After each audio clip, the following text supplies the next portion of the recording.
Hey guys!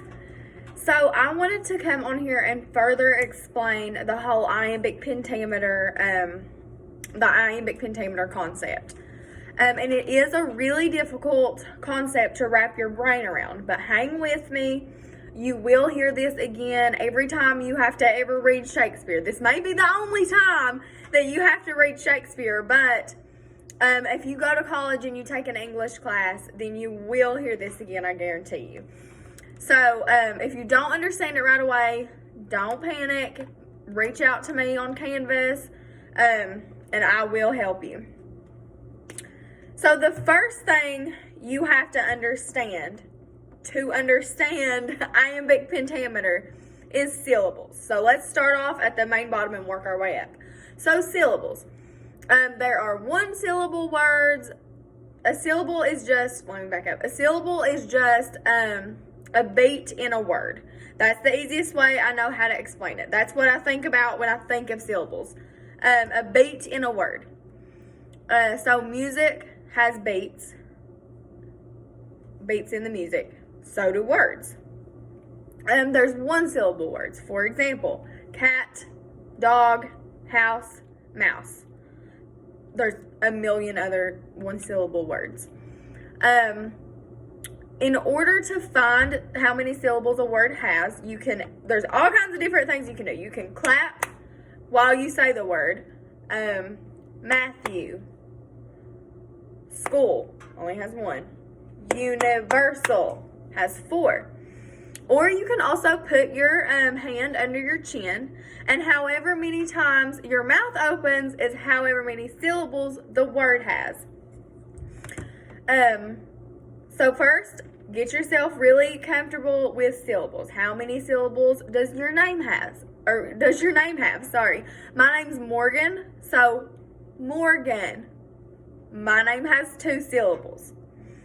Let me think. Pepsi. Pepsi. You can also clap. Pepsi. It has 2 syllables. So what I want to start off with is the word rebel. R-E-B-E-L. How many syllables does this word have? With the long pauses, it's going to be kind of like Dora. Like, how many syllables does this word have? And then they give you a minute. Okay, so this word has 2 syllables. Rebel. So this is 1 syllable. This is the second. I'm looking in my phone trying to draw these lines. Rebel. So the second thing we have to understand iambic pentameter is the stress that we put on certain syllables in words. So if I say the word rebel, where's the stress on that word? And by stress, I mean, what do I put emphasis on? Rebel. I put emphasis on the first part of the word. But now I want to ask you, what do rebels do? They rebel. So now I'm putting the stress on the second part of the word. So rebel is a noun, but if we want to change it to a verb, then we're going to have to change where we put the emphasis or stress on that word. So the noun is rebel. The verb is rebel. Do you hear the difference between rebel and rebel? So that's what I want you to understand with where we put the stress on words. For example, another one is my name is Morgan. I put the stress on the M-O-R in Morgan. Pepsi. I put the stress in the pep. You put stress on a certain syllable more so than the other one in almost everything you say. So that was the second thing we have to learn. Let me see, I've got my notes here.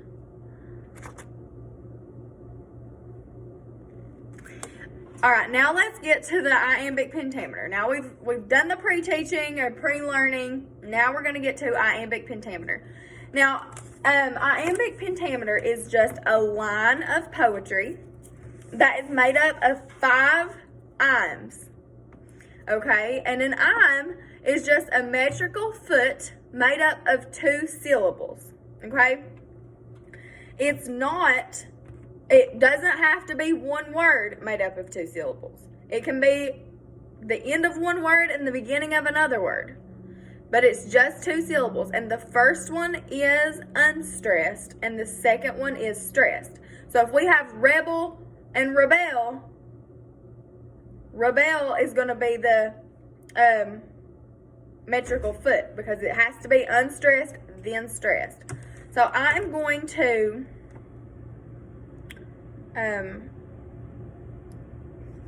write down something for you guys.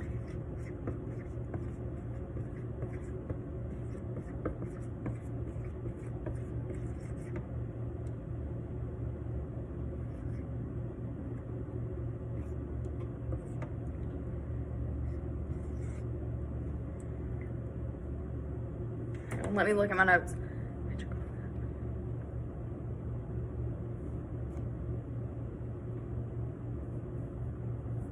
Okay. So, therefore, right here, this is one metrical foot. An unstressed syllable and a stressed syllable make up one iamb. Okay? Now, in iambic pentameter, there are 5. Hang on a minute.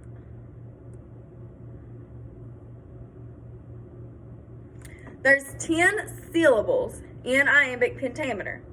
There's 5 metrical feet in iambic pentameter. And I'm going to show you this on this board. I'm going to write down one of Shakespeare's most famous lines just to demonstrate.